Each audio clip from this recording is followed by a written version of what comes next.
Makanya dia nantang Mubahalah. Kalau memang Yesus bukan Tuhan dan orang-orang Najran berbohong, orang-orang Najran mati. Diri kami dan diri kamu, kemudian marilah kita bermubahalah agar laknat Allah ditimpakan kepada para pendusta. Shalom Bapak Ibu dan Saudara-saudara yang dikasihi Tuhan Yesus Kristus.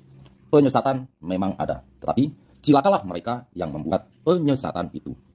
Iblis hadir menyerupai domba, tetapi oleh hikmat dan kasih karunia Roh Kudus yang menyertai kita, dari buahnya lah kita boleh mengerti dari pengajaran-pengajaran yang diberikan kepada setiap orang. Kita simak setiap video yang ada dengan membuka hati, membuka mata, dan membuka telinga, supaya kita beroleh pengajaran dan pembelajaran dari setiap apa yang boleh kita simak.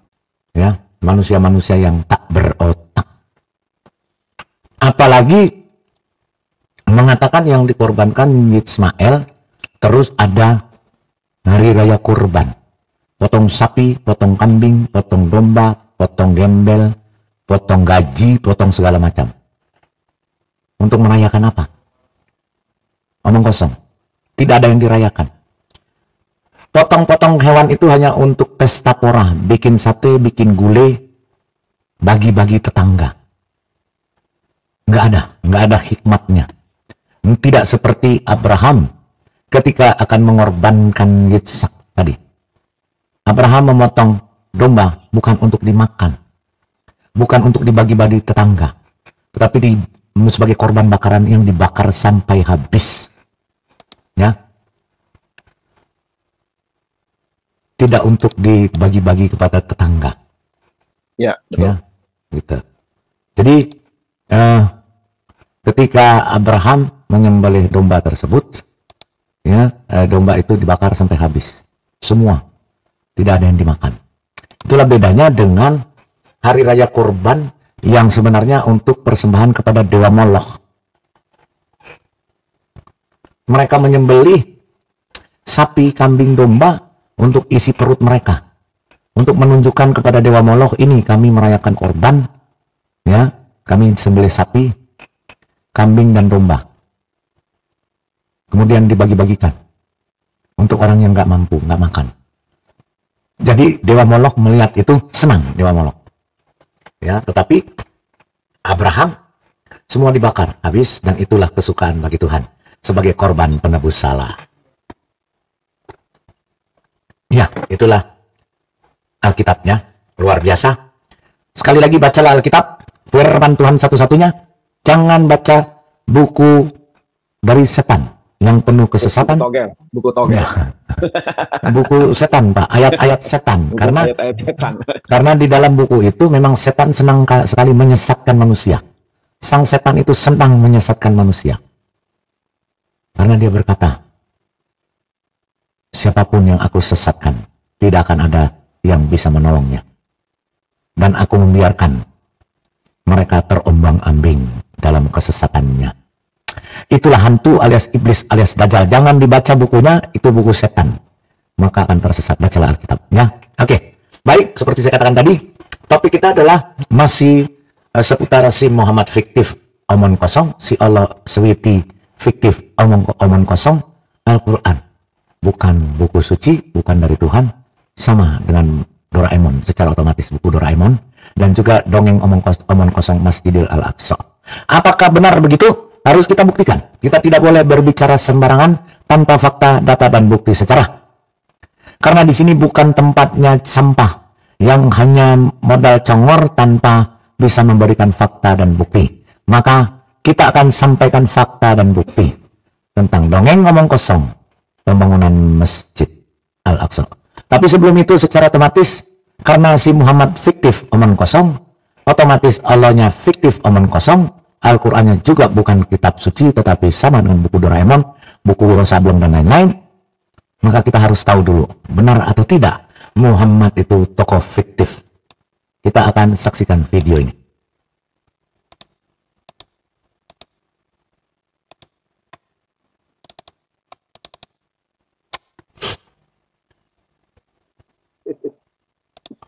Salah, kan itu. Kenapa dia yang keluar? Mas Adi, dari mana Anda tahu bahwa itu semua fakta? Itu data? Kan teman-teman ingin mendengarkan gagasan yang ada gila-gila, itu nggak apa-apa. Dari mana Anda tahu bahwa Nabi Muhammad itu ada? Dari mana? Ada yang, apakah Anda punya data? Apakah Anda punya bukti sejarah bahwa nama Muhammad itu memang betul-betul ada? Dari mana Anda tahu? Tidak ada ya? Tidak ada kan? Tidak ada. Kita tahu bahwa ada seseorang yang namanya Nabi Muhammad yang lahir di Mekah dan Madinah dan kemudian banyak sahabatnya, itu dari buku-buku yang ditulis sangat belakangan. Jadi buku tentang sejarah hidup Nabi Muhammad itu ditulis lebih dari 100 tahun setelah kematian Nabi Muhammad.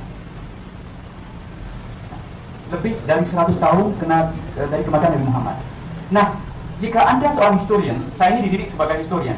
Ya, baru belakangan saya karena mengajar di Notre Dame, kampus Katolik, di departemen teologi, maka kemudian saya mendalami teologi. Ya. Padahal saya itu di training sebagai theologian. Saya menyelesaikan S2 di Notre Dame di UCLA itu di departemen sejarah. Kemudian di Universitas Chicago, area studi saya itu History of Religion. Jadi saya sebenarnya di train sebagai historian. Ya. Nah, jika Anda seorang historian, maka salah satu kanon yang paling dasar yang harus diikuti, satu prinsip yang paling dasar yang harus diikuti oleh seorang sejarawan adalah Anda tidak boleh menggunakan sumber-sumber yang tidak sezaman dengan peristiwa yang direkamnya. Dan kita tidak punya, sekarang ini kita tidak punya sumber-sumber yang ditulis sezaman dengan hidupnya Nabi Muhammad. Yang kita miliki sekarang itu ditulis jauh setelah Nabi Muhammad meninggal. Kita juga sebenarnya tidak tahu Muhammad yang historis. Jadi sampai sekarang para ahli tentang sejarah Kristen itu masih berdebat tentang siapakah Yesus yang historis itu masih berdebat dengan sekarang sampai sekarang. Ya. Karena apa? Karena tidak ada buku-buku yang ditulis sezaman dengan pada masa Yesus masih hidup. Jadi misalnya kita Gospel, Injil itu kan sebenarnya riwayat hidup, tapi kan ditulis jauh sekali setelah Yesus tiada. Persis sebenarnya dengan riwayat hidup Nabi Muhammad. Riwayat hidup Nabi Muhammad, buku yang paling awal yang sampai kepada kita sekarang itu ditulis oleh Ibnu Ishaq yang meninggal tahun 150 Masehi, Hijriah. Artinya lebih dari 100 tahun setelah Nabi Muhammad meninggal. Apakah Anda yakin bahwa buku ini itu mengandung informasi yang akurat tentang Nabi Muhammad? Tidak bisa kita yakin.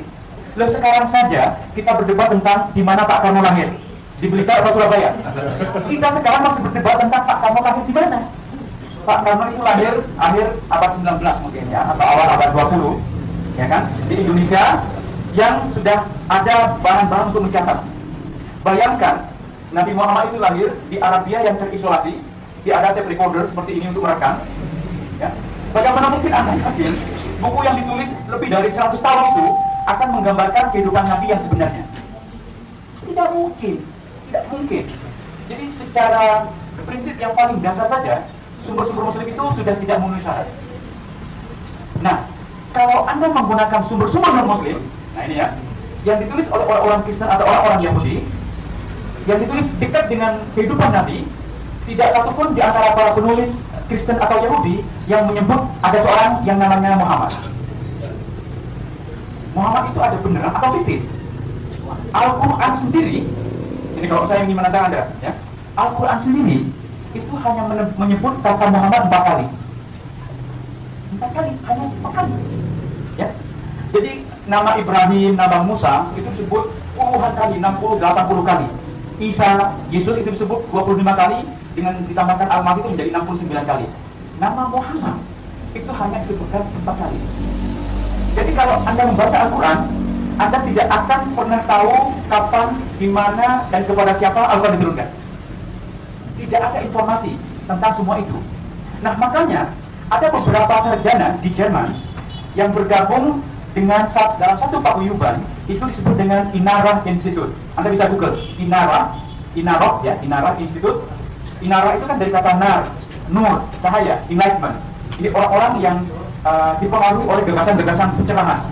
Ini sekarang, ya, ini sekarang. Jadi beberapa sarjana di Jerman bergabung mendirikan satu paguyuban, itu disebut dengan Inara. Mereka berargumen bahwa Muhammad itu sebenarnya figur fiktif. Ini serius loh ya, ini serius. Ini saudara-saudara yang menggeluti sejarah Islam berkesimpulan bahwa Muhammad itu adalah figur fiktif. Ini gilanya udah bernama kan? Kenapa? Ini mau kenapa gilanya? Gilanya mana?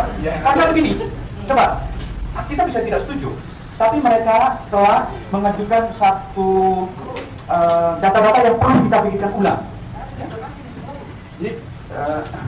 Jadi misalnya begini, kata Muhammad, ya, kalau Anda membaca dalam literatur Arab pra-Islam, ya, misalnya syair-syair pra-Islam, tidak pernah menggunakan kata Muhammad sebagai proper name, sebagai nama manusia, itu tidak pernah.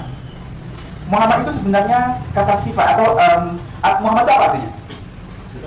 Yang terpuji, yang terpuji. Jadi dia adalah sifat seseorang, ya. Misalnya Mas Kris yang terpuji, Kris Muhammad kan, Kris yang terpuji. Jadi tidak pernah ada dalam sumber-sumber Arab sebelum Islam yang menggunakan kata Muhammad sebagai nama seseorang. Itu tidak pernah ada. Itu tidak pernah ada. Kalau Anda baca dalam bahasa yang menjadi cikal bakal bahasa Arab, namanya bahasa Nabatian. Jadi Nabatian itu adalah bahasa yang menjadi cikal bakal bahasa Arab. Ya. Dalam bahasa Nabatian, Muhammad itu disebutkan sebagai sifat Tuhan.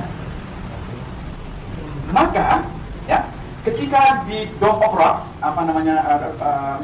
Kubah Sokro, di Humas di Palestina, sekarang di Yerusalem, itu kan kubah yang dibangun oleh Abdul Malik bin Marwan, khalifah kelima. Itu ada tulisan Muhammadun abduhu wa rasuluhu, Muhammad hamba dan rasulnya. Oleh sarjana-sarjana Jerman yang bergabung dalam Kinara, disebutkan bahwa kata Muhammad di situ sebenarnya sifat Yesus. Jadi Yesus itu adalah hamba dan rasul Tuhan yang terpuji. Karena memang tidak pernah ada kata Muhammad digunakan sebagai proper name, sebagai nama orang, lebih kepada sifat. Jadi ini serius sekali ya, ini serius sekali. Kalau kalau Anda menggunakan sumber-sumber non-Muslim, tidak ada satupun ya sumber-sumber non-Muslim yang awal menyebut bahwa ada seorang di Arab yang disebut sebagai nabi yang bernama Muhammad. Jadi ada satu tulisan kronikal sejarah ditulis oleh Sabios. Sabios ini adalah seorang kronikal Kristen yang menulis sejarah pada tahun 634. Ini yang paling awal yang merespon kemunculan Islam. Ya, ditulis tahun 302 tahun setelah Nabi Muhammad meninggal. Kan Nabi Muhammad itu meninggal kan 632. Nah, buku ini ditulis 634. Hanya 2 tahun. Artinya sangat dekat kan? Jadi kalau sumber-sumber Muslim itu sangat belakangan, lebih dari 100 tahun. Nah, ini ada sejarah itu orang-orang Kristen ditulis sangat dekat sekali. Dan dalam tulisan Soviet ini tidak disebutkan ada seorang yang namanya Muhammad. Hanya disebutkan bahwa dalam satu peperangan orang-orang Arab itu dipimpin oleh seorang yang mereka sebut sebagai nabi. Tapi tidak disebutkan namanya siapa. Tidak disebutkan namanya siapa. Bahkan Al-Quran sendiri ketika menyebutkan bahwa ada seorang nabi yang termaktub dalam Injil dan Taurat, itu tidak menyebut nama Muhammad. Ismuhu Ahmad, yang sangat terpuji. Itu tidak ada. Nah, sekarang Anda mau mikir, Nabi Muhammad itu figur historis atau fiktif sebenarnya. Ya, jadi hanya persoalannya kita tidak punya data yang historis, ya, data yang bisa dipertanggungjawabkan. Itu sudah kita saksikan tadi bahwa Muhammad tokoh fiktif ya. Jadi ketika Muhammad sebagai tokoh fiktif, artinya apa yang dia ajarkan, apa yang dia sebarkan itu fiktif semua, omon kosong. Nah, termasuk dengan pembangunan Al-Aqsa. Kita akan lihat apakah pembangunan Masjid Al-Aqsa yang katanya melakukan perjalanan Isra Mi'raj Muhammad itu benar atau tidak yang ada di Yerusalem. Kita saksikan. Selamat datang para sahabat Satria Nusantara. Selamat berjumpa kembali. Kali ini kita akan membahas dongeng pembangunan Masjidil Aqsa di Yerusalem. Muslim atau orang Islam percaya bahwa Masjid Al-Aqsa atau Masjidil Aqsa adalah tempat paling suci kedua setelah Masjid Al-Haram atau Masjidil Haram di Mekah. Masjid Al-Aqsa juga disebut Baitul Maqdis yang terletak di Al-Quds atau Yerusalem. Kitab Al-Quran menyebutkan keberadaan Masjidil Aqsa dalam surah Al-Isra ayat pertama yang berbunyi, Subhanallazi asra biyabdihi la ilam minal masjidil harami ilal masjidil aqsa lasi barakna haulahu linuriyahu min ayatina innahu huwas samiul basir, yang artinya Maha Suci Allah yang telah memperjalankan hambanya pada waktu malam dari Masjid Al-Haram ke Masjid Al-Aqsa yang diberkahi sekelilingnya untuk kami perlihatkan tanda-tanda kekuasaan kami, bahwasanya Dia itu Maha mendengar dan Maha melihat. Dengan demikian, Muslim percaya bahwa 1. Masjidil Aqsa adalah nama yang diberikan langsung oleh Allah Subhanahu wa Ta'ala, alias Allah SWT. 2. Masjidil Aqsa adalah tempat singgah perjalanan Isra Mi'raj yang dilakukan oleh Muhammad. 3. Masjidil Aqsa adalah tempat yang diberkahi Allah SWT. Pondasi Masjid Al-Aqsa diletakkan sendiri oleh Allah SWT sejak zaman Adam. Muslim percaya bahwa Masjid Al-Aqsa merupakan bangunan kedua yang diletakkan sendiri oleh Allah SWT di muka bumi. Hal ini tertulis dalam hadis Sahih Bukhari dan Muslim serta hadis Ahmad dari Abu Dzar. Adapun hadis tersebut menceritakan pertanyaan kepada Muhammad, "Wahai ya Rasulullah, masjid apakah yang pertama diletakkan oleh Allah di muka bumi?" Muhammad menjawab, "Al-Masjid Al-Haram." Abu Dzar bertanya lagi, "Kemudian apa ya Rasulullah?" Muhammad menjawab, "Kemudian Al-Masjid Al-Aqsa." Berkata Abu Muawiyah, yakni Baitul Maqdis. Abu Dzar bertanya lagi, "Berapa lama jarak antara keduanya ya Rasulullah?" Muhammad menjawab, 40 tahun. Muncul pertanyaan, apakah benar Masjidil Aqsa dibangun oleh Allah SWT sejak zaman Adam? Apakah benar Masjidil Aqsa adalah bangunan kedua yang dibuat setelah Masjidil Haram seperti yang disebutkan dalam hadis Sahih Bukhari dan Muslim? Apakah benar Masjidil Aqsa di Yerusalem sudah ada pada zaman Muhammad?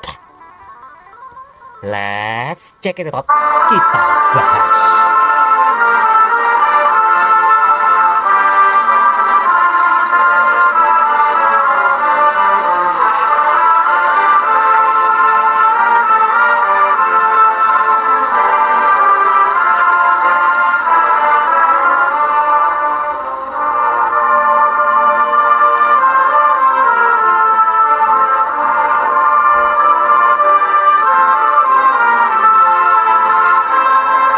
Masjid Al-Aqsa atau Masjidil Aqsa dibangun tepat di atas reruntuhan lokasi Bait Allah Yerusalem yang dibangun pada masa Raja Salomo. Bait suci atau Bait Allah Yerusalem pertama kali dibangun oleh Raja Salomo yang merupakan putra Raja Daud pada tahun 957 sebelum Masehi, namun dihancurkan oleh Raja Nebukadnezar kedua dari kerajaan Babilonia pada tahun 586 sebelum Masehi. Penghancuran Bait Allah Yerusalem dipimpin Panglima Perang Kerajaan Babilonia, yakni Nebuzaradan pada bulan Juli hingga Agustus tahun 586 sebelum Masehi. Lalu, pada tahun 515 sebelum Masehi, Zerubabel memimpin kembali pembangunan Bait Allah Yerusalem dan mampu bertahan hampir 6 abad kemudian. Zerubabel adalah gubernur Yehuda yang berada di bawah kekuasaan kerajaan Persia. Namun, pada tahun 70 Masehi, pasukan Romawi yang dipimpin oleh Jenderal Titus menghancur leburkan Bait Allah Yerusalem akibat pemberontakan orang-orang Yahudi. Setelah dihancurkan oleh pasukan Romawi, maka tidak ada bangunan apapun yang berdiri di tempat tersebut. Orang-orang Yahudi dan Kristen percaya bahwa peristiwa Abraham yang hendak menyembelih putranya Ishak juga dilakukan di lokasi tersebut. Bait Allah Yerusalem adalah pusat keagamaan bangsa Yahudi dan agama Yahudi hingga zaman Yesus Kristus. Orang-orang Kristen perdana, para pengikut Yesus Kristus, pada awalnya juga beribadah atau berdoa di Bait Allah Yerusalem. Bait Allah Yerusalem menempati wilayah seluas 144.000 meter persegi yang sekarang berada di kota lama Yerusalem, wilayah Palestina. Kompleks ini menjadi tempat yang disucikan oleh umat Yahudi, Kristen, dan Islam. Pada akhir abad ke-7 Masehi, di atas puing-puing reruntuhan Bait Allah Yerusalem, Khalifah Abdul Malik bin Marwan dari dinasti Umayyah mendirikan masjid. Ia membangun Masjid Jami Al-Aqsa atau Masjid Kubah Biru dan Kubah Sakrah atau Masjid Kubah Kuning atau Dome of the Rock. Kubah Sakrah sendiri diselesaikan pada tahun 72 Hijriah atau sekitar tahun 691 hingga 692 Masehi dan merupakan masjid tertua di dunia. Masjidil Aqsa dalam Al-Quran juga disebut Bait Al-Maqdis. Berdasarkan inskripsi atau catatan dalam huruf kufix dan berbahasa Arab, terlihat jelas tahun pembangunan Kubah Sakrah atau Dome of the Rock yang tertulis tahun 72 Hijriah atau sekitar tahun 691 hingga 692 Masehi.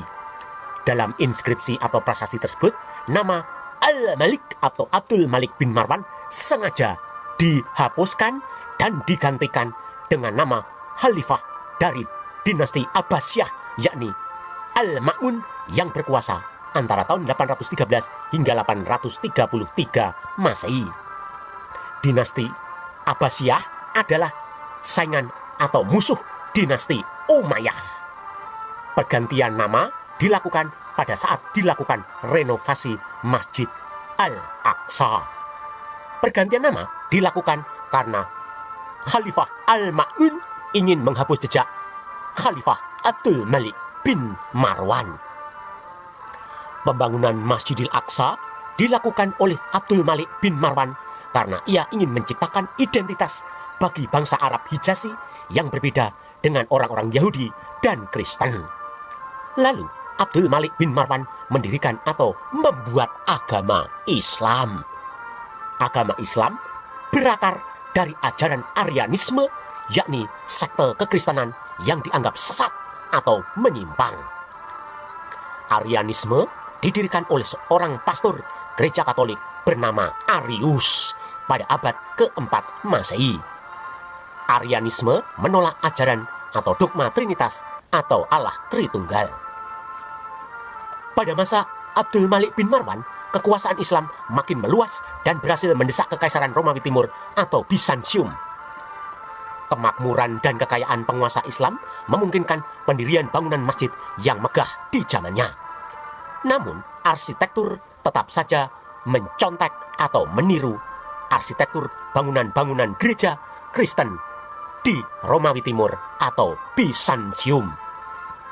Abdul Malik bin Marwan memiliki obsesi kubah sakrah atau Dome of the Rock di komplek Masjidil Aqsa menjadi monumen Islam yang bersejarah untuk mengenang kemenangan terhadap pihak Yahudi dan Kristen.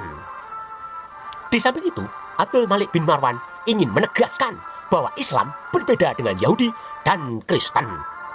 Kubah sakrah atau Dome of the Rock ingin menandingi dan mengungguli bangunan-bangunan katedral gereja Katolik di Yerusalem.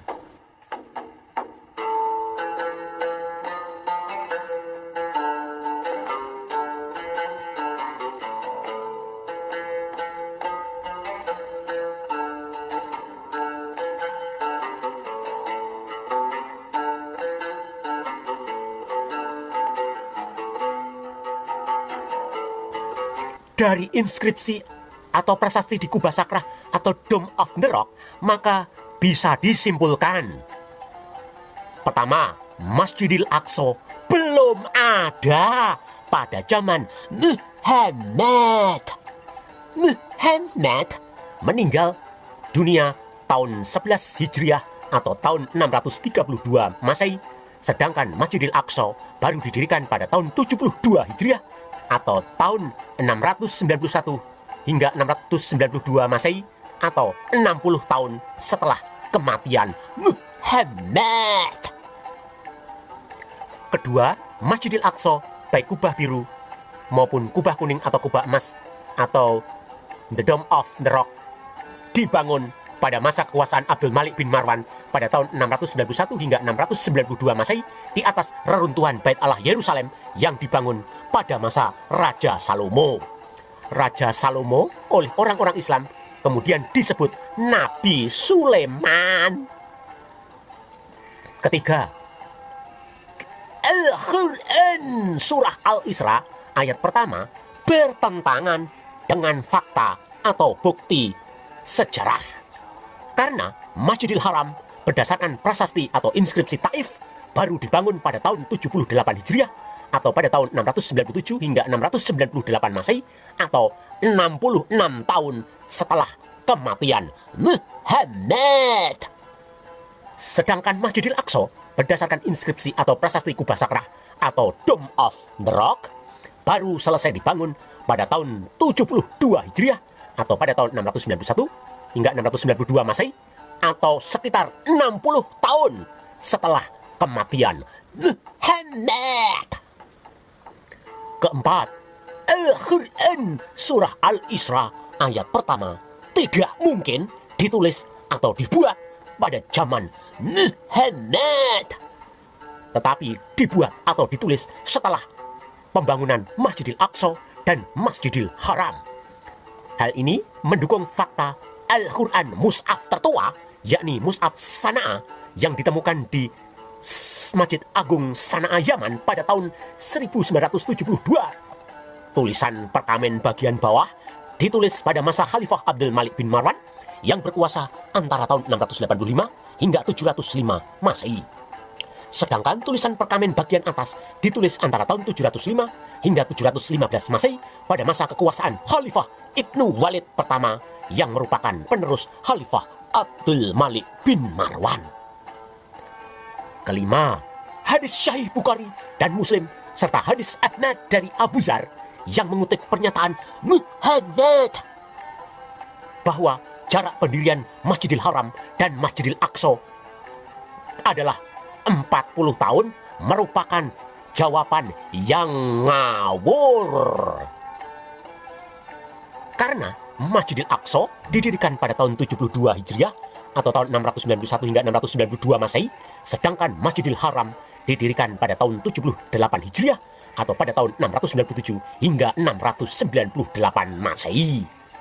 Jadi, bedanya hanya 6 tahun dan sama-sama dibangun pada masa kekuasaan Khalifah Abdul Malik bin Marwan. Keenam, menurut hadis Sahih Bukhari dan Muslim, Masjidil Haram adalah bangunan pertama yang didirikan oleh Allah SWT. Dan Masjidil Aqsa adalah bangunan kedua yang didirikan oleh Allah SWT di muka bumi. Hal ini bertentangan dengan fakta atau bukti-bukti sejarah. Berdasarkan inskripsi atau prasasti di Kubah Sakrah atau Dome of the Rock, Masjidil Aqsa didirikan terlebih dahulu, yakni pada tahun 72 Hijriah, sedangkan berdasarkan inskripsi atau prasasti Taif, Masjidil Haram didirikan pada tahun 78 Hijriah. Waduh, gimana nih? Al-Quran dan hadis kok isinya bertentangan satu sama lainnya? Sebenarnya yang mana yang terlebih dahulu didirikan oleh Allah SWT? Masjidil Haram atau Masjidil Aqsa? Demikianlah sejarah pendirian Masjidil Aqsa yang dilakukan pada masa kekuasaan Khalifah Abdul Malik bin Marwan. Jangan lupa untuk like, memberikan komentar, men-share, dan men-subscribe channel ini. Anda juga dapat memberikan masukan, saran, dan usulan untuk pembahasan video-video selanjutnya. Ya, itu bukti omong kosong dari pembangunan Masjidil Aqsa. Silakan Pak King. Shalom, cahaya kebenaran. Itu ada cahaya kebenaran, kasih dulu cahaya kebenaran. Ya, Silakan, Jadi, cahaya kebenaran. Silakan. terima Silakan, kasih cahaya Tuhan kebenaran. memberkati kita selamat Amin. hari Minggu. Selamat hari Minggu, Shalom, shalom. selamat hari Minggu. Memang benar itu seperti kata tadi narasi-narasi di awal bahwa memang kitab sebelah itu kan kita klaim ya, klaim tanpa bukti gitu. Jadi klaim tanpa bukti itu sama dengan omong kosong alias dongeng. Dongeng. Nah, ya dongeng. Jadi kalau orang yang mempercayain dongeng, kitab dongeng ya berarti apapun yang dikasih informasikan di dalam kitabnya itu ya sama dengan sampah kan. Jadi tidak ada yang benar ya seperti inilah. Seperti dulu waktu zaman saya kecil ya, suka dulu kalau masih jam-jam malam mau tidur dinina-bobokan dengan dongeng gitu. Dongeng-dongeng misalnya saya orang Batak didongengkan asal mula Danau Toba atau ya cerita-cerita Batak lah gitu kan. Yang tidak ada itunya saksi sejarahnya, tidak ada fakta sejarah, bukti sejarah gitu. Ya sama lah kitab-kitab ini yang dinarasikan tadi bahwa Allah SWT membangun pertama kali Masjidil Haram, setelah itu Al-Aqsa. Kalau memang dia dibangun berarti ada bukti, ada fakta sejarah, ada saksi sejarah. Nah, sekarang saksi sejarahnya di mana? Gitu. Nah, sama dengan itu. Apa itu? Junjungan mereka itu dibangkitkan pada malam hari oleh kuda burak ya. Kalau malam hari kan nggak ada yang ngelihat ya Pak ya. Jadi bisa aja dongeng-dongeng itu dibuat gitu. Beda sama kita Yesus Kristus bangkit itu pada siang hari. Nah, disaksikan oleh 70 orang ya, murid-muridnya dan pengikut-pengikutnya gitu. Nah, itu kan fakta-fakta sejarah yang ada saksi sejarahnya. Jadi kalau di dalam ilmu hukum, kalau misalkan ada dua pasang mata gitu ya, minimal itu udah kuat gitu, apalagi lebih gitu. Jadi mereka itu pintar. Jadi yang pertama kali membuat jargon-jargon itu kebohongan yang kalau dibuat secara masif itu nanti dianggap orang sebagai suatu fakta, ya ini keyakinan ini baru diterapkan oleh Hitler gitu. Kebohongan yang masif dipropagandakan jadi dianggap sebagai sebuah kebenaran gitu. Ya jadi mereka ini ya kalau saya bilang ya korban hoax semua. Nanti mereka kan kayak misalnya itu ya teroris itu berlomba-lomba ngebunuh orang-orang kafir gitu kan dengan tujuan untuk mendapatkan 72 bidadari, nanti dia bisa pesta seks 70 tahun. Nah, kita kan bingung kan, orang nge-seks saja paling tahan berapa lama sih bro ya, taruhlah 6 jam. Nggak mungkin lah dia bisa sampai 70 tahun, apalagi dengan 72 bidadari. Itunya nanti bisa meletus gitu. Nah, jadi itulah orang nanti dibuai-buai dengan pesta seks gitu, karena apa? Di sorga itu tempat kita nanti tidak bisa melaksanakan hawa nafsu kita, syahwat kita. Nah, nggak usah jauh-jauh lah kita ke sorga. Di rumah bordil ada kok itu untuk pesta seks, cuman di rumah bordil ya ada duit ya gitu. Masa surga itu cuman bagaimana cara menikmatin rumah bordil tanpa ada uangnya, maksudnya nggak pakai uang gitu kan, nggak masuk akal. Seluruh keyakinan di dunia mengatakan kalau surga itu adalah kudus, tempat suci, tapi yang satu ini bilang tempat pesta seks gitu. Jadi ya apapun yang dikatakan oleh kitab sampah ini, kitab dongeng, isinya adalah sampah. Contoh seperti kisah nabi-nabi. Nabi-nabi yang mereka klaim orang Israel, tapi yang ngomong itu adalah orang Arab. Maaf-maaf, buta huruf lagi, yang tidak tahu tulis-menulis, tidak. Orang kalau namanya mengingat 6 kata aja bisa lupa, ada pasti sedikit itu perbedaan. Apalagi 6.666 ayat bisa dia ini, jangankan dia, profesor aja yang bisa menulis lengkap dengan apapun, dengan iPad apa segala macam, bisa sedikit itu beda atau banyak lah. Apalagi ya maaf-maaf, cuman buta huruf yang maaf-maaf bisa dapat wahyu pada saat dia melakukan senggama dengan budak, kan nggak masuk akal gitu. Jadi ya itu aja, memang bagus ini narasi-narasi kayak gini. Cuman kalau bisa yang kayak gini-gini undang itu aja negara tetangga kita yang Singapura, orang Singapura atau Malaysia yang mereka itu untuk debat interfaith begini tidak bisa dilakukan. Karena apa? Itu melanggar Undang-Undang ISA, Internal Security Act, dan kalau ketahuan begini bisa dipenjarakan gitu. Oke, salam Tuhan Yesus berkati. Amin.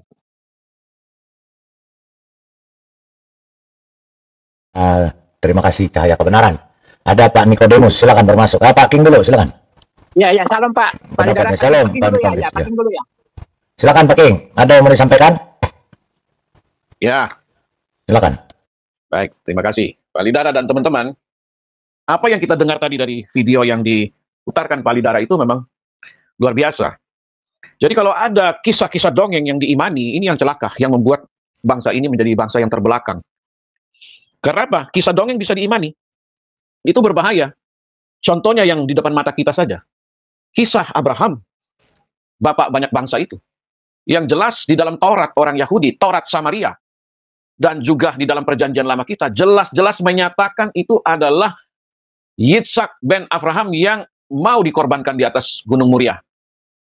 Itu fakta. Itu data.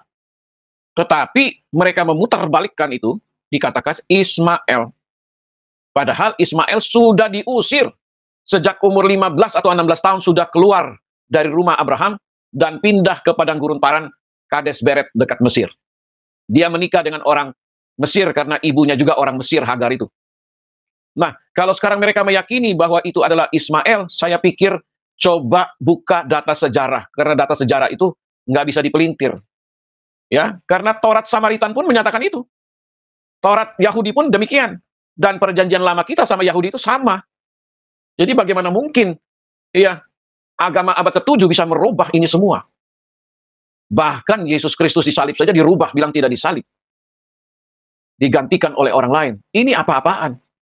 Berarti Muhammad memberikan ajaran baru, agama baru, Tuhan yang baru, malaikat yang baru, yang sama sekali kita tidak kenal, Allah yang baru, ya kitab suci yang baru, yang sama sekali tidak ada korelasinya dengan Yahudi dan Kristen. Jadi, apa yang mau disamakan? Tidak ada, semua berbeda. Anda mau berbicara tentang Abraham pun berbeda. Abraham tidak pernah dibakar di dalam Taurat Yahudi, Taurat Samaria, dan Tauratnya atau kita di dalam perjanjian lama. Tidak ada yang namanya Abraham dibakar. Dan tidak ada Abraham pernah pergi ke Arab Saudi. Kalau saya baca kitab Taurat, atau kitab-kitab perjanjian lama, sejak Abraham dipanggil keluar dari Urkas di Mesopotamia, di dalam Kejadian 11 ayat 31, kemudian dia disuruh keluar dari sana, dia pergi ke Haran, Kejadian 11 ayat 31 itu. Kemudian dari Haran dia pergi ke Sikem, Kejadian 12 ayat yang ke-6. Dari Sikem dia pergi ke pegunungan sebelah timur Betel, Kejadian 12 ayat 8. Kemudian sampai ke tanah Negeb, Kejadian 12 ayat 9. Kemudian dari Negeb dia ke Mesir, Kejadian 12 ayat 10. Lalu dari Mesir dia ke tanah Negeb kembali lagi. Kejadian 13 ayat 1. Ini semua data, saudara. Bukan congor. Ya. Kemudian dari tanah Negeb dia ke Betel. Kejadian 13 ayat 3. Kemudian dari Betel dia ke Mamre, dekat Hebron. Kejadian 13 ayat 1. Kemudian dia ke, kemudian dia diberkati. Dia mendapat anak yang namanya Ismail di Kanaan. Kejadian 16 ayat 3. Kemudian dia ke tanah Negeb, Kejadian 20 ayat 1. Dari Negeb dia ke Moria, tanah Moria, Kejadian 22 ayat 2. Kemudian dia tinggal di Berseba, Kejadian 12 ayat 19. Ya. Kemudian istrinya meninggal. Ya, Sarah meninggal, wafat, dikuburkan di Hebron. Kejadian 23 ayat 2. Kemudian Abraham meninggal dan dikuburkan di Hebron, di Gua Makpela, di dekat Gaza ya kalau nggak salah Pak Lidara, di jalur Gaza. Kejadian 25 ayat 9. Kapan Abraham pernah pergi ke Arab Saudi?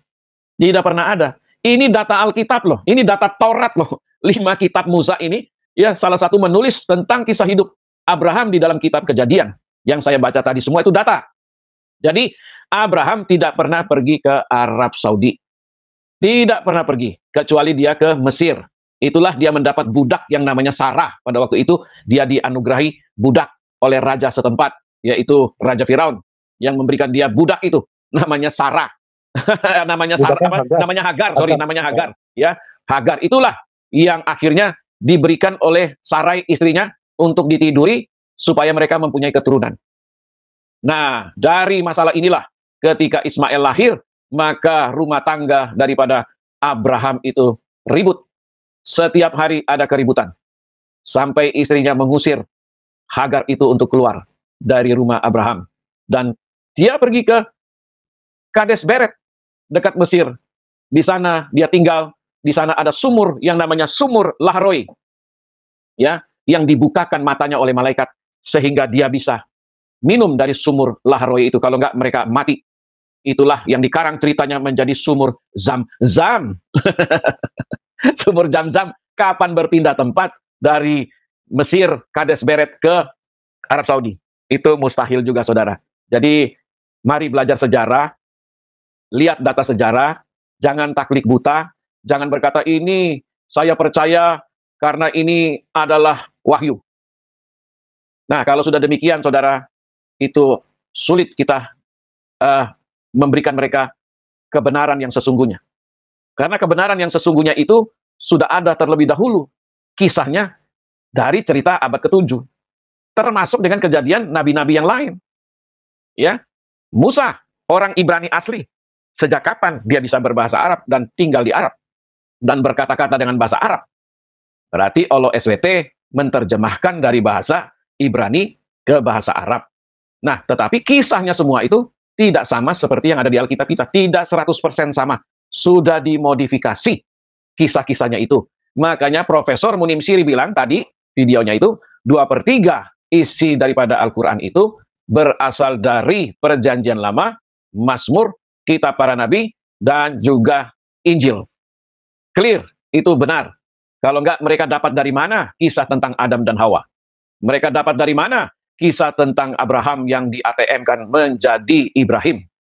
Mereka dapat dari mana kisah Raja Salomo yang di-ATM-kan menjadi Sulaiman AS? Semua dari kitab orang Yahudi, dari kitab Alkitab kita yang kita imani. Jadi, apa yang sudah tertulis dirubah oleh mereka sendiri dengan tangan mereka. Lalu mereka berkata, orang Kristen dan orang Yahudi merubah-rubah Taurat, kitab para nabi, dan Injil. Ini tidak fair, saudara. Ya, makanya mereka jungkir balik, harus mempertahankan kitab mereka, nabi mereka, Tuhan mereka, supaya jangan tergerus oleh tsunami. Banjir pemurtadan besar-besaran akan terjadi, karena kebenaran tidak bisa disimpan. Kebenaran akan berbicara. Kebenaran akan timbul seperti cahaya. Jadi, saudara-saudara yang mendengar siaran ini, mari belajar sejarah, cari kebenaran yang sesungguhnya, karena Tuhan yang benar hanya ada satu. Tidak ada dua. Tuhan yang benar hanya ada satu. Yaitu dia yang kita imani, namanya Yeshua HaMashiach atau Yesus Kristus. Itu Tuhan yang benar. Di luar itu tidak ada kebenaran. Begitu dari saya, Pak Lidara. Lanjut. Oke, baik. Silakan. Ya, kenapa, Pak? Itu kan si Nabi M itu hanya tahu informasi nabi-nabi dari Israel itu, dari penuturan daripada itu omnya itu Warqa bin Nawfal yang dia bilang pendeta ini apa Nasrani. Karena untung aja kalau siapa itu namanya Nabi F itu tidak bisa baca tulis. Jadi apa yang dia ingat aja dari banyak ngawurnya gitu. Nah itu oke gitu aja. Ngarang semua mereka. Ya.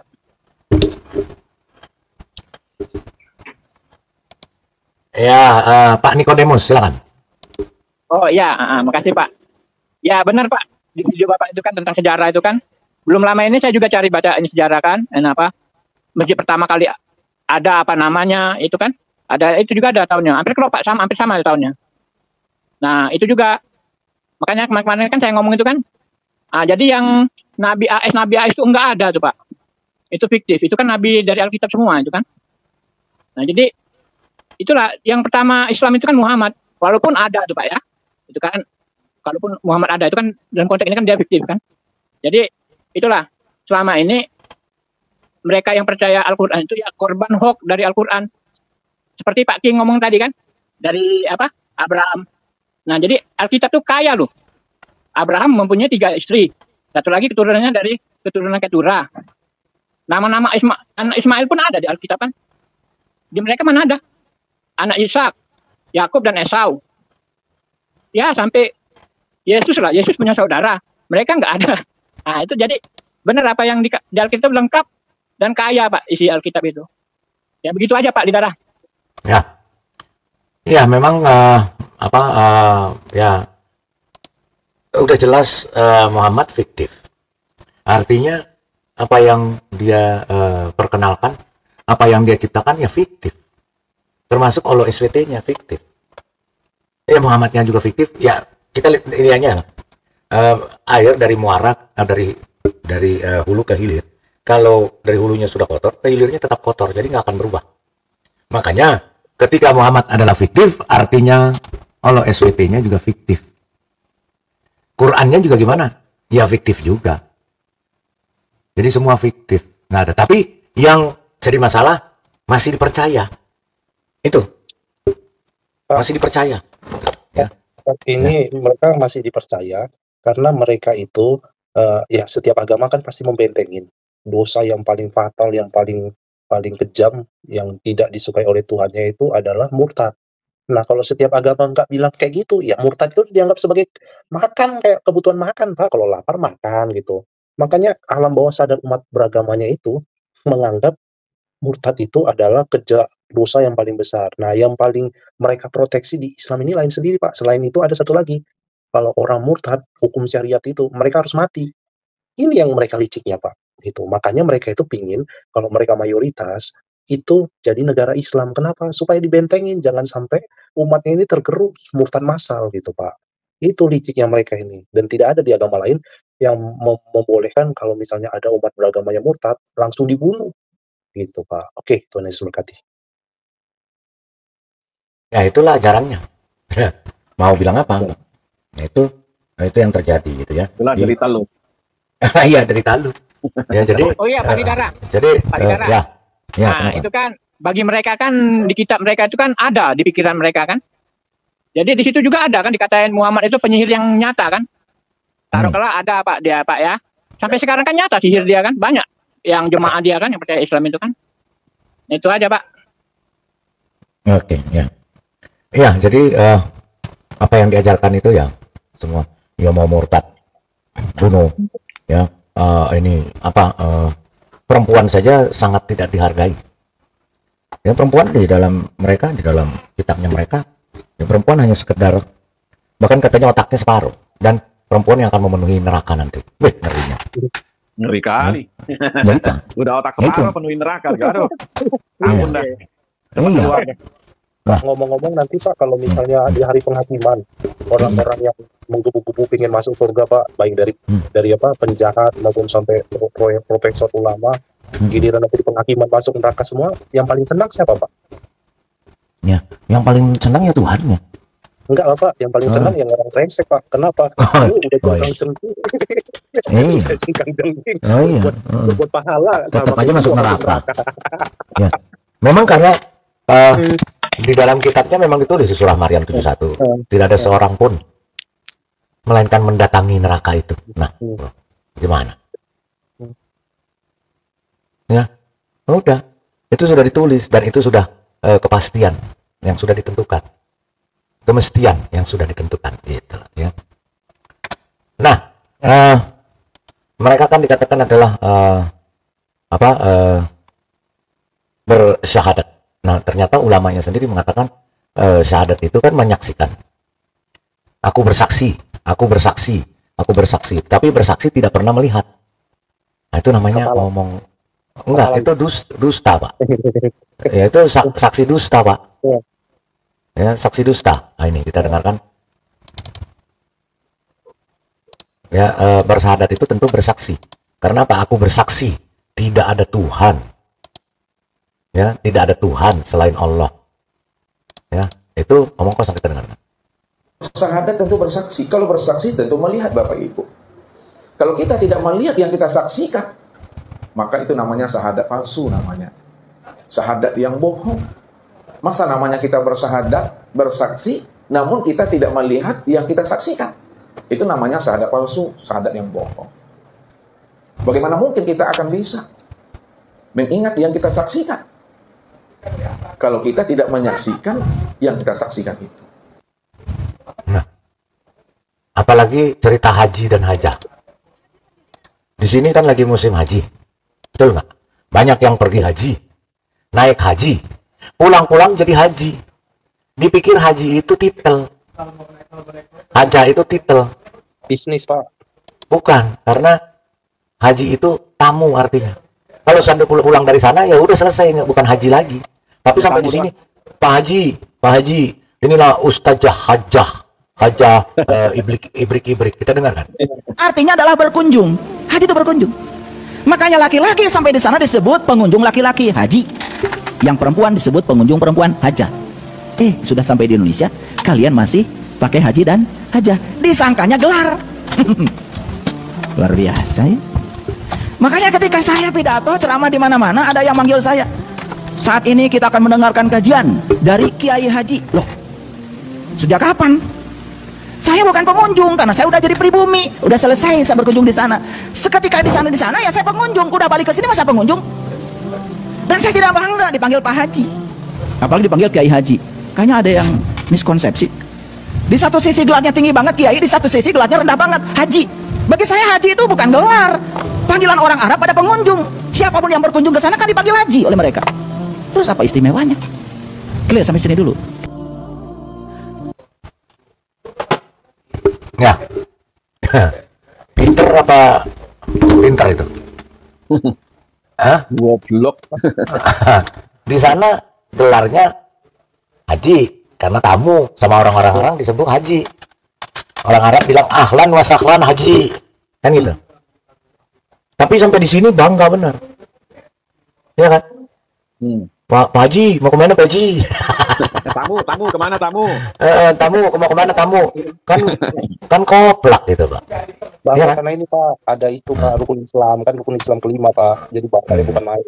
Makanya mereka yang apalagi yang mualaf dungu otaknya, karena mereka tidak pernah belajar Alkitab dengan benar. Salah satu contohnya ini.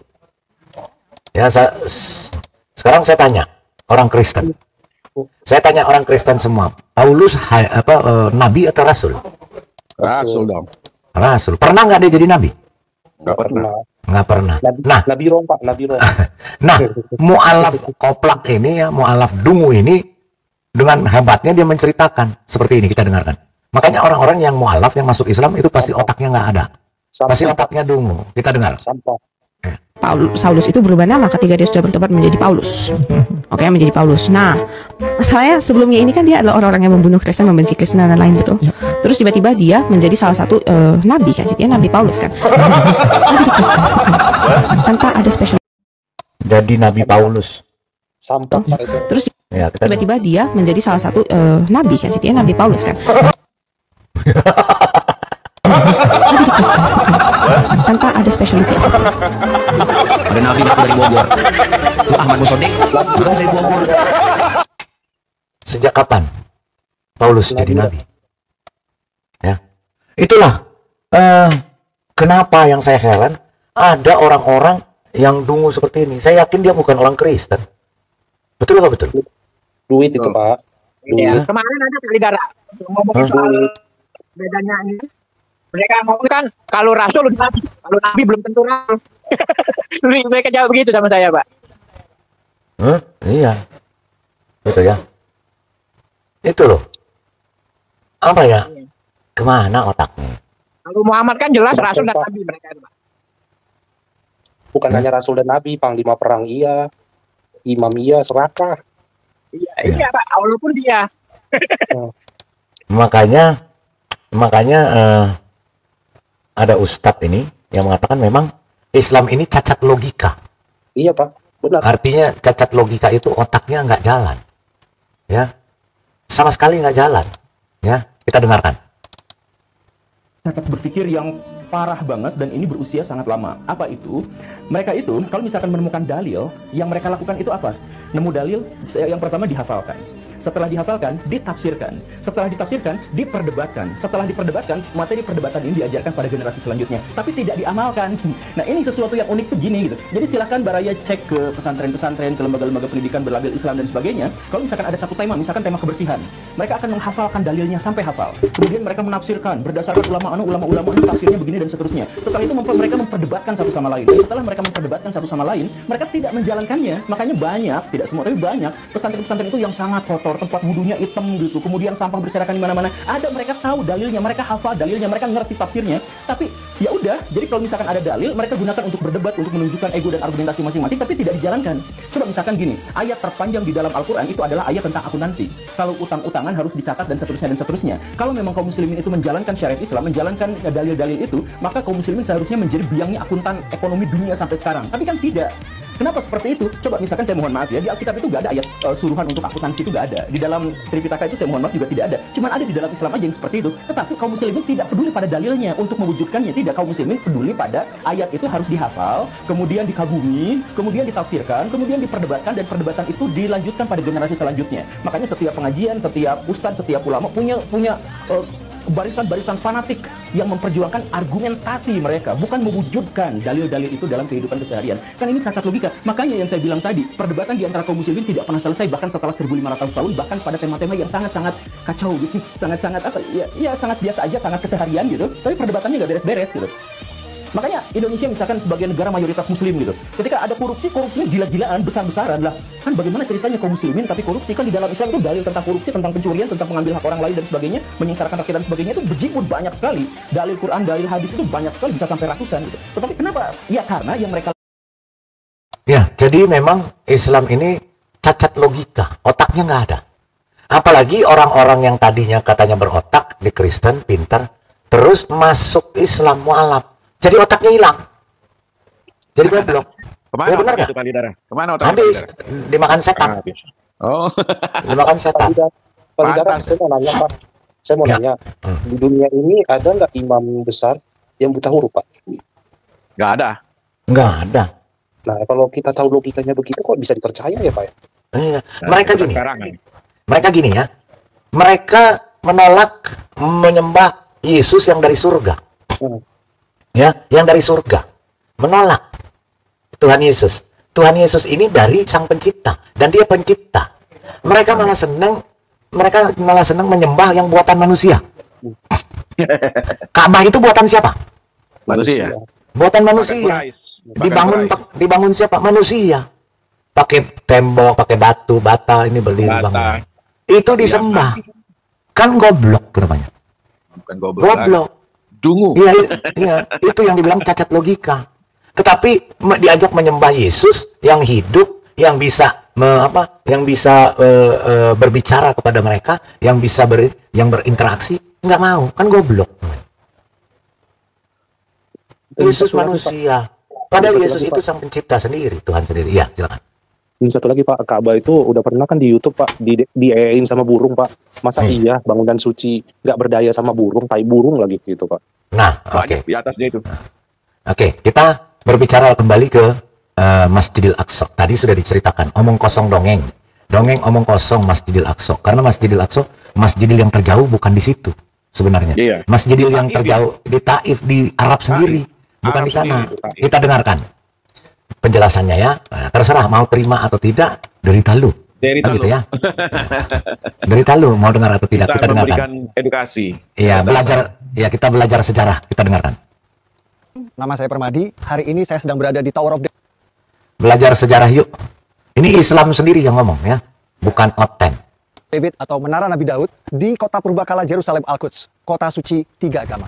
Kenapa urusan Israel Palestina ini gak kelar-kelar, gak damai-damai? Saya di sini mau cross check langsung di TKP dengan harapan yang nonton video ini bisa memahami apa yang sebenarnya terjadi di sini. Yuk kita simak fakta-faktanya. Jas merah, jangan sekali-kali melupakan sejarah, kata pendiri bangsa kita Bung Karno. Agar bisa memahami urusan Israel-Palestina ini, kita perlu tahu sejarahnya dulu. Karena tanpa tahu sejarah akan sulit bagi kita untuk mengerti kenapa kedua belah pihak ngotot merasa berhak atas Palestina. Jadi, ikuti ulasan sejarahnya dulu ya. Do you think Arabs are natives of Palestine? They're from the region, but not originally. Kekeliruan orang pada umumnya adalah mengira bangsa asli Palestina itu adalah Arab Muslim, padahal faktanya bukan. Palestina berasal dari kata Filistin, dan berdasarkan keterangan yang saya dapat di Museum Filistin di sini, bangsa Palestina berasal dari Pulau Kreta di Kepulauan Yunani. Mereka berlayar dari Pulau Kreta Yunani dan menetap di tanah yang kita kenal sekarang dengan nama Palestina. Jadi bangsa Palestina aslinya bukan Arab Muslim, tapi orang Yunani kuno. Waktu bangsa Filistin kesini dari Yunani, daerah ini dulu belum bernama Palestina. Daerah ini dulu masih bernama Kanaan atau Tanah Kanaan. Apakah waktu itu sudah ada bangsa Arab dan Yahudi di sini? Jawabannya belum. Bani Israel atau bangsa Yahudi baru datang ke tanah Palestina setelah Nabi Musa meminta kepada Firaun Raja Mesir untuk membebaskan mereka dari perbudakan. Setelah terbebas dari Firaun, Nabi Musa membawa Bani Israel atau bangsa Yahudi ke tanah yang dijanjikan. Itulah tanah yang kita kenal sekarang dengan nama Palestina. Bahkan kitab suci kita umat Islam merekam kejadian ini di dalam surah Al-Maidah ayat 21 yang berbunyi, "Wahai kaumku, Nabi Musa menyeru kepada Bani Israel Yahudi, masuklah ke tanah suci Palestina yang telah ditentukan Allah bagimu, dan jangan kau berbalik ke belakang, nanti kau akan menjadi orang yang merugi." Setelah terbebas dari Firaun, Bani Israel Yahudi hidup di tanah Palestina ini turun-temurun selama ribuan tahun, mendirikan kerajaan Israel yang raja-rajanya tidak asing bagi kita. Salah satunya Raja David, atau yang kita umat Islam kenal dengan nama Nabi Daud. Siapa yang tidak tahu cerita Nabi Daud? Ia mengalahkan raksasa bangsa Filistin bernama Goliat hanya dengan sebuah batu. Lalu ada Raja Solomon, anak kandung dari Nabi Daud, atau yang kita umat Islam kenal dengan nama Nabi Sulaiman. Nabi Sulaiman adalah raja Yahudi yang membangun kuil suci untuk tempat ibadah agama Yahudi yang dikenal dengan nama Kuil Solomon. Kuil Nabi Sulaiman bertahan 400 tahun sampai ia dihancurkan oleh pasukan Babylon yang dipimpin oleh Raja Nebukadnezar. Kuil tersebut baru dipugar lagi oleh raja Yahudi bernama Herod yang nantinya akan dihancurkan lagi oleh pasukan Romawi. Yang di belakang saya itu adalah tembok ratapan, tempat paling suci bagi agama Yahudi seperti Ka'bah buat umat Islam. Tembok ratapan ini dulunya adalah bagian dinding dari kuil suci agama Yahudi yang dibangun oleh Nabi Sulaiman. Kuil bertahan 600 tahun sampai ia dihancurkan oleh bangsa Romawi pada tahun 70 Masehi. Lalu karena benci pada bangsa Yahudi, Kaisar Romawi Hadrian merubah nama Israel menjadi Palestina, nama yang bertahan sampai hari ini. Jadi Kaisar Romawi Hadrianlah yang memberi nama Palestina pada daerah ini. Aslinya daerah ini bernama Tanah Kanaan, lalu Bani Israel Yahudi datang, namanya berubah menjadi Israel, kemudian oleh Kaisar Romawi Hadrian, nama Israel diganti menjadi Palestina. Jadi faktanya bangsa Yahudi memang sudah ada di tanah Palestina ribuan tahun sebelum Arab dan Islam masuk ke tanah Palestina. Inilah yang dijadikan landasan prinsip bangsa Yahudi sekarang ngotot mempertahankan negara Israel ini. Lalu kapan Arab dan Islam masuk ke tanah Palestina? Arab dan Islam masuk ke Palestina saat Khalifah Umar menaklukkan Yerusalem Al-Quds pada tahun 638 Masehi. Tempat ini bernama Umar bin Khattab Square atau alun-alun Umar bin Khattab. Dinamakan untuk mengenang sang Khalifah Umar yang menaklukkan Yerusalem Al-Quds pada tahun 638 Masehi. Oh, sudah waktunya sholat. Yuk kita ke Aqsa.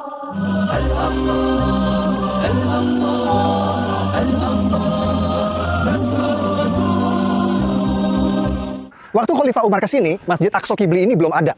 Dome of the Rock atau Haram Al-Sharif, tempat Nabi Muhammad Isra Mi'raj juga waktu itu belum ada. Waktu Khalifah Umar ke sini, yang ada di sini adalah sisa-sisa reruntuhan kuil agama Yahudi yang dibangun oleh Nabi Sulaiman dan dihancurkan oleh Romawi. Di atas reruntuhan kuil Nabi Sulaiman inilah Khalifah Umar membangun masjid sederhana beratapkan kayu yang nantinya dipugar oleh Raja Dinasti Umayyah Sultan Abdul Malik bin Marwan menjadi yang kita kenal sekarang dengan Masjid Aqsa. Dome of the Rock Haram Al-Sharif baru dibangun oleh Sultan Abdul Malik bin Marwan, Raja Dinasti Umayyah pada tahun 688 Masehi. Dan Masjid Aqsa Qibli baru dibangun pada tahun 705 Masehi. Kedua bangunan tersebut baru ada 70 tahun setelah Nabi Muhammad wafat. Sampai di sini mungkin ada yang bertanya, lalu bagaimana dengan surat Al-Isra ayat 1 yang menceritakan perjalanan Nabi Muhammad Isra Mi'raj ke Masjidil Aqsa? Simak wawancara saya dengan sejarawan arkeolog ahli situs-situs purbakala di sini. Guys, hari ini kita bersama Dr. John Seligman, sejarawan arkeolog ahli situs-situs purbakala bergelar Dr. S3. And the area of the Sakra, the rock, where Muhammad had risen to heaven to go and meet the prophets, as described in Surah Al-Isra. What is meant by the word Aqsa? The word in English, Aqsa, is the furthest place. It doesn't say the word Jerusalem at that time, but that immediately is understood. When Umar enters Jerusalem, he would have mostly found an empty space, and for that reason he builds a small mosque on what is today known as the area of the Al-Aqsa Mosque. The first mosque was built by Umar, and that was replaced by a later mosque built by Abdul Malik. Menurut penjelasan para ulama, Masjid Aqsa pada ayat tersebut bermakna masjid terjauh, juga mempunyai makna tempat bersujud. Jadi yang dimaksud Masjid Aqsa pada ayat tersebut bukan ini, juga bukan ini, karena kedua bangunan ini belum ada pada waktu itu. Arab dan Islam berkuasa selama 500 tahun sampai kerajaan Kristen Prancis datang. Atas perintah Paus di Vatikan, pasukan Prancis datang menaklukkan Palestina yang kita kenal sekarang dengan istilah Perang Salib. Raja Kristen Prancis mendirikan kerajaan Yerusalem dan berkuasa di Palestina selama 100 tahun sampai akhirnya dikalahkan. Setelah 100 tahun, akhirnya Prancis menyerah pada pasukan Raja Salahuddin Ayyubi yang berhasil merebut Palestina kembali ke tangan Islam.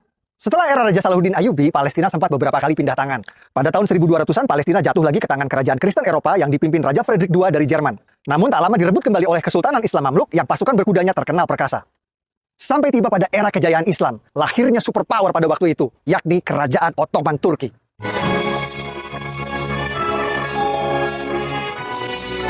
Ottoman Turki menguasai Palestina selama 400 tahun, namun Ottoman Turki tidak punya visi seperti kerajaan Kristen Eropa untuk membangun Palestina. Ambisi Sultan Ottoman justru memperluas kekuasaannya ke Eropa. Ottoman fokus menaklukkan kerajaan-kerajaan Eropa dan Palestina menjadi sebuah provinsi yang terlupakan. Setelah 400 tahun terlupakan, Palestina lagi-lagi akan menjadi ajang perebutan berdarah yang akan berlangsung sampai hari ini. Semua berawal saat Perang Dunia Pertama terjadi.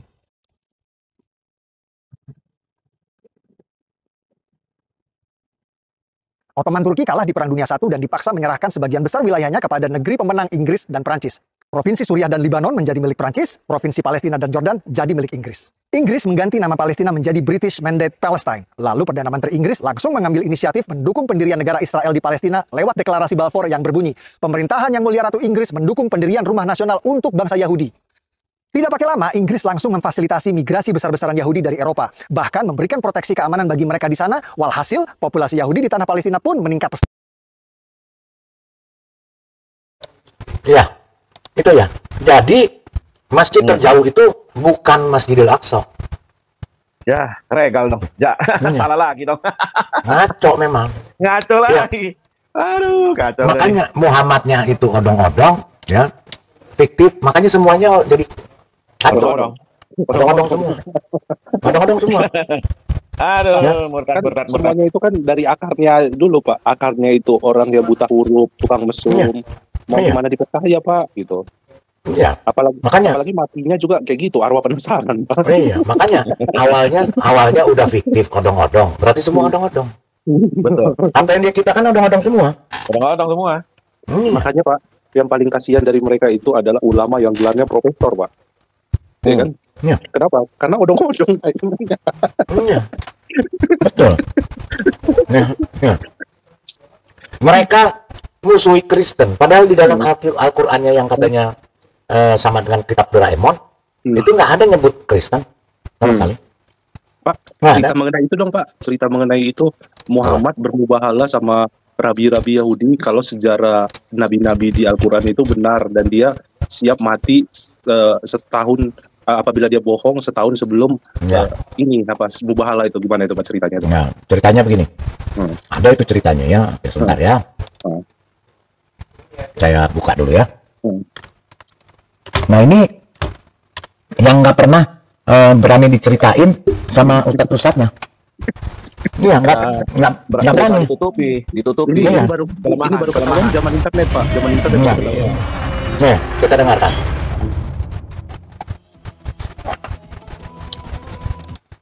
Jadi ceritanya begini sejarah mubahalah. Ya. Nah ini kan tertulis di Ali Imran.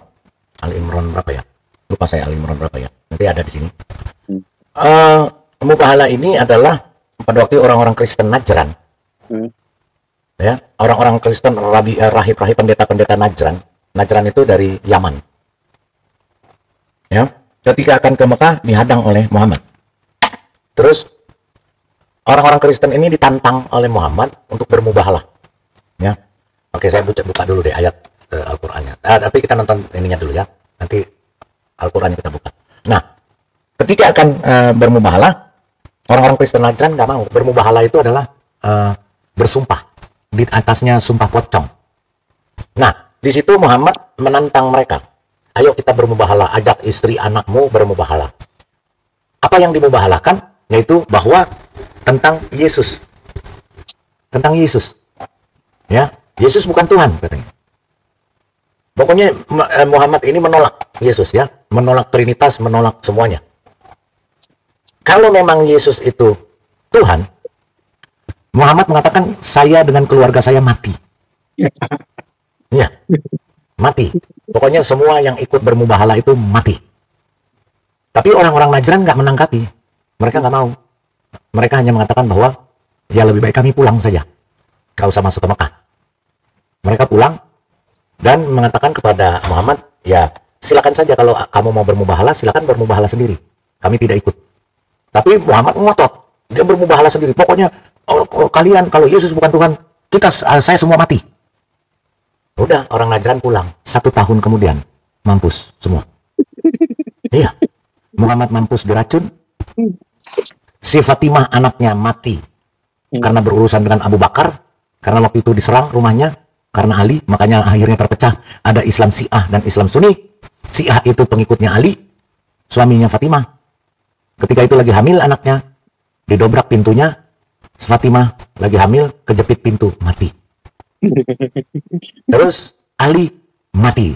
Yang ikut mubahalah pada waktu itu Muhammad, Fatimah, Ali, 2 cucunya Hasan dan Husain, semua mati. Ya, mati nyungsang. Ya, Muhammad mampus diracun, si Fatimah mati kejepit pintu, si Ali dipenggal kepalanya, Hasan dan Husain juga mati. Yang Hasan dipenggal kepalanya, Husain diracun. Kita dengarkan ceritanya. Prophet Muhammad is the center of devoted Muslims' lives. They are proud of him. They brag about his successful plundering with his gang of bandits. They don't mind if the Prophet killed, violated, plundered, and enslaved non-Muslims. But there is one thing which Muslims don't like to talk about concerning him, and that is his embarrassing death.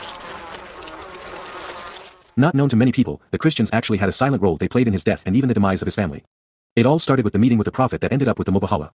What is Mubahala? Mubahala means invocation of Allah's curse to reveal who is lying. The event was related with the Christian people at Najran, present-day Saudi Arabia, in the month of Dhul-Hijjah, 10 AH, Anno Hijriah, which is October 631, according to Encyclopedia of Islam, 2nd edition. Prophet Muhammad sent a letter to the Christians at Najran to accept Islam or pay jizya. Guys, untuk hasilkan uang online, gimana caranya aku tunjukin. If they didn't pay, Prophet Muhammad would attack them. In response to that letter, a Christian delegation was sent to meet the Prophet in Medina. The leader of the Christian delegation was Abdul Masih. Najran itu namanya Abdul Masih. Jadi mereka ke Medina, bukan ke Mekah, ke Medina, suruh bayar pajak, jizyah. Ya. Ketika mereka datang, ditentang untuk bermubahalah. Mubahalah itu kalau jika berbohong, pasti mati. Itu kemauan Muhammad sendiri. Dan itu diturutin oleh Allahnya. Muhammad mati nggak karuan, ya, keluarganya. Allahnya sendiri nggak bisa melindungi dia, Pak. Iya, iya memang. Jadi Allahnya lepas tangan. Kita dengarkan.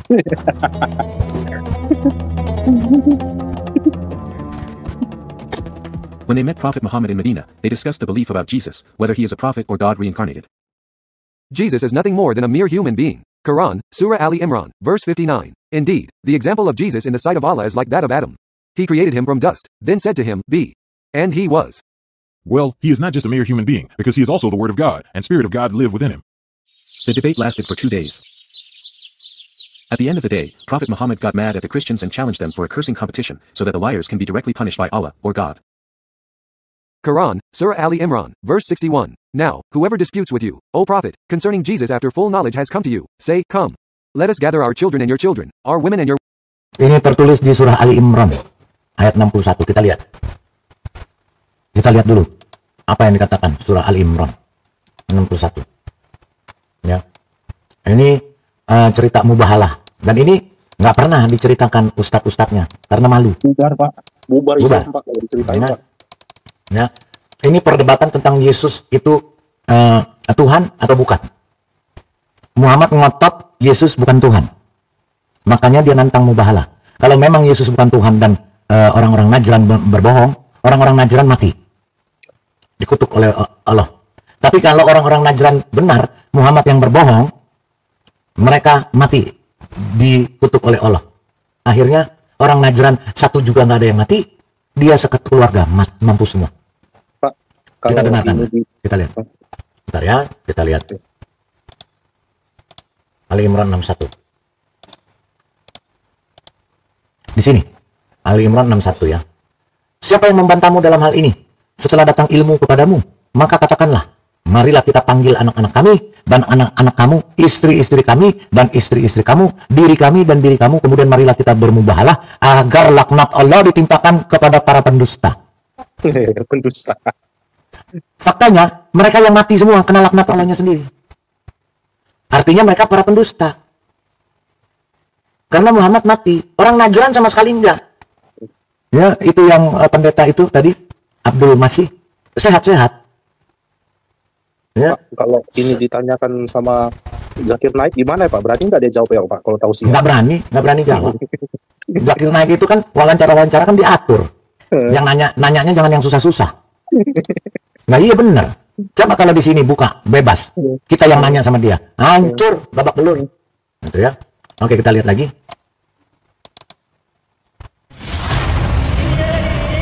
Oh, sorry.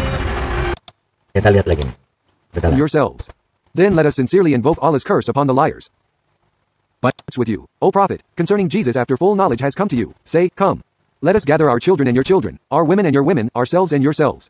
Then let us sincerely invoke Allah's curse upon the liars. By Quran, Surah Ali Imran, verse 61, the challenge of Mubahala is declared. The Christians never agreed to this Mubahala. It's getting late.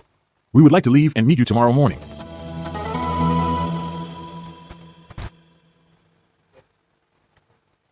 The Quran tafsir says that the Najran Christians thought that Muhammad was a real prophet and therefore they were afraid to accept a cursing competition. But that is not possible because the Bible forbids Christians to curse anyone. We know from the Bible that no Christian will ever engage in such cursing. True. The Bible is replete with strong words against cursing another. Yes, for instance, Luke 6, verse 28. Bless those who curse you, pray for those who mistreat you. Matthew 5, verse 44. But I say unto you, love your enemies, bless them that curse you, do good to them that hate you, and pray for them which despitefully use you, and persecute you. James 3, verse 10. Out of the same mouth come praise and cursing. My brothers and sisters, this should not be. We cannot accept that challenge. The Muslims somehow think that the Christians withdrew from this so-called competition because they were afraid of Muhammad's power. In reality, the Najran Christians could easily realize that he was just a false prophet. Had Muhammad been a true prophet, the curse would have made all Christians to have obliterated faces, turning backwards, as what Prophet Muhammad said in Quran, Surah An-Nisa, verse 47. O you who were given the book, believe in what we have revealed, confirming your own scriptures, before we wipe out your faces, turning them backwards, or we condemn the defiant as we did to the Sabbath breakers. And Allah's command is always executed. The next day, the Prophet came out with his daughter Fatima, his son-in-law Ali, and their two sons, Hassan and Hussein, for the Mubahala. When I supplicate, you say Amen. O Abul Qasim, we have agreed not to do the Mubahala. Please keep your religion, and we remain in our religion. After that, they left to go back to Najran. Had they set out and performed the mutual cursing, they would have gone home and found neither possessions nor family. And they would have been consumed by fire. Later, the Prophet asked them to pay jizya with 2,000 clothes per year. Remember the people who participated in the Mubahala along with Prophet Muhammad, Fatima, daughter of Prophet Muhammad, Ali, son-in-law of Prophet Muhammad, Fatima's husband, Al-Hassan, grandson of Prophet Muhammad, Al-Hussein, grandson of Prophet Muhammad. The Quran does not say anything about the time frame of the Mubahala effect. However, Ibn Hajar al-Asqalani in his voluminous Fath al-Bari fi Sharh Sahih al-Bukhari wrote, Some of the benefits of this hadith is that one can do Mubahala with an opponent if he insists, after losing the argument. What is known by experience is that one who takes part in Mubahala to support falsehood will not survive its first anniversary. The Mubahala happened in October, 631 AD. Prophet Muhammad died a painful death on the 7th of June 632 AD, or before the completion of first year of the Mubahala. Point to note. According to Ibn Hajar, What is known by experience is that one who takes part in Mubahala to support falsehood will not survive its first anniversary. And Muhammad, who cursed the Christian delegation, died approximately in a year. Does it not raise serious questions on Prophet Muhammad's claim to be a true prophet, even by Islamic criteria? Sahih al-Bukhari 4428. Narrated Aisha, the Prophet in his ailment in which he died, used to say, O Aisha, I still feel the pain caused by the food I ate at Khaybar, and at this time, I feel as if my aorta is being cut from that poison. Prophet Muhammad died in the same way he prophesied he would die if he was a false prophet. Consider the following verse of the Quran. Quran, Surah Al-Haqqa, verse 44 to 46. Had the messenger made up something in our name, we would have certainly seized him by his right hand, then severed his aorta. The Bible proves Muhammad was a false prophet. The Mubahala proves Muhammad was a false prophet. The Quran and the Hadiths prove Muhammad was a false prophet. Shortly after the death of Prophet Muhammad, Fatima, his daughter, was killed. After Prophet Muhammad died, Umar and Abu Bakr demanded Ali to swear the oath of allegiance to Abu Bakr. To force me or to accuse me anything. Let me think first. Give me some time. Why you are so desperate? But Ali refused to comply with their demands and left them to go home. Abu Bakr and Umar and their army come to Ali's house. The house was surrounded by an armed band led by Abu Bakr and Umar, who threatened to set it on fire if Ali refused to come out. I have to defend myself against them. This situation made Ali's wife, Fatima, very angry. At that time, Fatima was pregnant. How dare they treated us like this? When Ali did not come out, Umar violently entered the house of Fatima by breaking the doors and fell upon her. This not only aborted her unborn child but also caused enough injuries which later led to her death. Fatima also died in the same year as Prophet Muhammad. 29 years after the death of Muhammad, Ali was also killed. Abdur Rahman bin Muljam was one of the Kharji soldiers who hated Ali. He planned to kill Ali, who would lead a prayer in Kufa mosque. He soaked his sword in deadly poison for 3 days. On the morning of the 19th of Ramadan of the year 40 AH, Ali came into the great mosque of Kufa, and he led the prayer. Standing in the front row, with other worshippers, were Abdur Rahman bin Muljam. When Ali prostrated, bin Muljam attacked him with his sword. He struck fatal blows to his neck and forehead with such deadly force. When people found out about this, they tried to help. His sons, Hassan and Hussein, carried him to his house. A physician came and tried to dress the ghastly wound but could not stop the bleeding. Ali died soon after that. 10 years later, it was Hassan's turn to meet his demise. Muawiyah was the governor of Syria and he was the enemy of Ali and his children, Hassan and Hussein. Muawiyah conspired with Hassan's wife, Jadah. She was made to give Hassan some poison which affected his liver. Hassan later died on the 28th Safar, 50 AH. 10 years later, it was Hussein's turn to meet his demise. Yazid I succeeded his father, Muawiyah I, and became the caliph in 680 AD. The Shiites in the city of Kufa in Iraq felt the leadership of the Muslim community rightly belonged to the descendants of Ali. They invited Hussein to take refuge with them, promising to have him proclaimed caliph there. Al-Hussein accepted the invitation. He brought his family and 72 soldiers to leave Mecca and go to Kufa. Yazid I found out about this and he contacted his ally Ubayd Allah, governor of Al-Bara, to confront Al-Hussein. Ubayd Allah sent 4,000 army, under the command of Umar ibn Sa'd, son of the founder of the city Al-Kufa. They confronted Al-Hussein and his family and his army at Karbala, west of the Euphrates River, on October 10th. Al-Hussein and all of his people died terribly. Prophet Muhammad and the rest of his family that participated in the Mubahala died under tragic circumstances. All of them were killed in unexpected ways. Itu cerita Mubahala. Ali Imran 61. Akhirnya kutukan itu jatuh kepada dia sendiri dan keluarganya. Orang Kristen Najran tenang-tenang. Nggak ada yang. Itu menurut Sahih Bukhari sendiri. Menceritakan itu. Ya. Jadi memang itulah buah dari kebohongan, fiktif, omong kosong. Itu ya. Itu jelas ya. Ini momok bagi mereka ya Pak ya, kalau dibuka ya Pak ya. Iya. Takut mereka. Coba tanya semua. Nanti kalau ditanya Pak itu Pak, nanti penistaan agama Pak.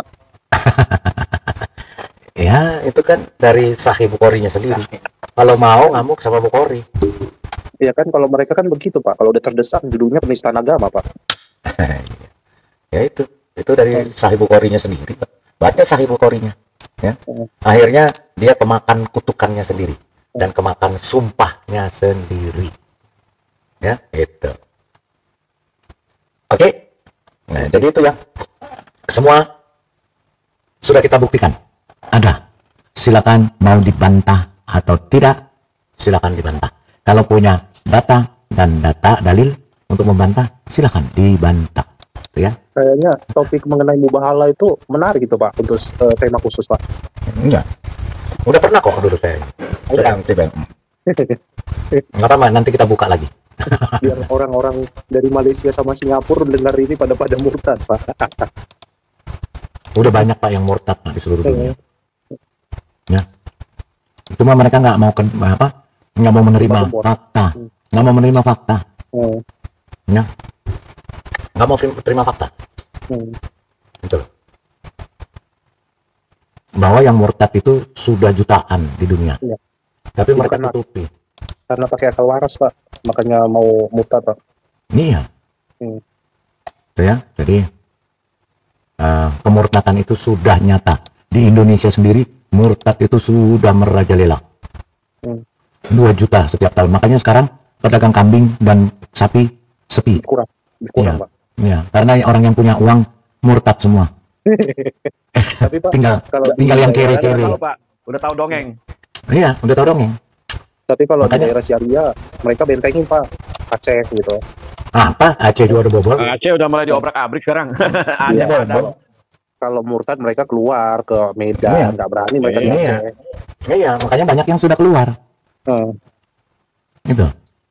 Itu faktanya. Di Sumatera Barat, tempatnya. Ya sudah habis juga. Iya, udah mulai banyak. Udah nggak bisa dipertahankan lagi sebagai internet Pak yang buat informasi itu terbuka Pak. Iya, betul. Ya, ciptaan kafir. Ya, jadi sudah terbuka semua. Udah jelas ya. Oke. Mereka yang bertahan itu ini Pak, ingin itu Pak, janji-janji surga 72 bidadari Pak. yang bertahan itu, karena malu, bingung mau murtad apa enggak. Kalau yang malu kan yang mualaf Pak. Iya, faktor malu menelan ludah sendiri. Faktor-faktornya itu banyak soalnya. Ya, satu faktor warisan. Kalau dia murtad nggak dapat warisan. Kedua faktor ketakutan, murtad dibunuh. Itu. Ya. Satu lagi Pak, Ya. alasan Kita bobrok dengar. Pak. Iya, kita dengarkan saja ya. Iya. Kita dengarkan saja ya bahwa apalagi mereka kalau ini, wah yang mualaf banyak, omong kosong.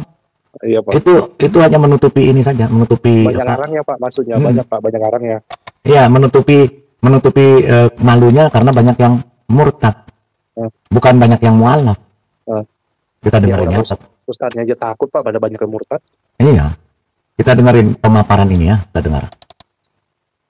Dan itu banyak di mana-mana. Ada jutaan orang-orang Islam yang murtad dari agamanya gara-gara banyak kali alasan. Tetapi ustadz-ustadz, ulama-ulama dan sebagainya banyak di antara mereka yang malah memberitakan hal yang sebaliknya. Di Amerika Serikat berbondong-bondong masuk Islam, di Eropa berbondong-bondong masuk Islam, ribuan umat muslim masuk Islam setiap hari dan sebagainya. Itu kan sebenarnya berita bohong, itu berita hoax. Tapi kenapa ditampilkan oleh ustadz-ustadz itu berita-berita itu? Ya untuk mengalihkan agar kita tidak resah, agar kita tidak berjuang, agar kita tidak fokus pada solusi. Tapi biar kita tentram, biar kita enak, biar akhirnya masalah yang sesungguhnya terjadi yaitu kemurtadan massal di dunia Islam itu ditutupi, bukan diselesaikan masalahnya karena kita tuh gak mau berjuang gitu. Kita tuh pengen rebahan gitu, pengen rebahan lihat kabar-kabar baik gitu. Padahal kalau misalkan kita lihat kabar buruk kemudian menyikapinya, kemudian berpikir solusinya apa, mungkin kita akan menemukan masalahnya di mana.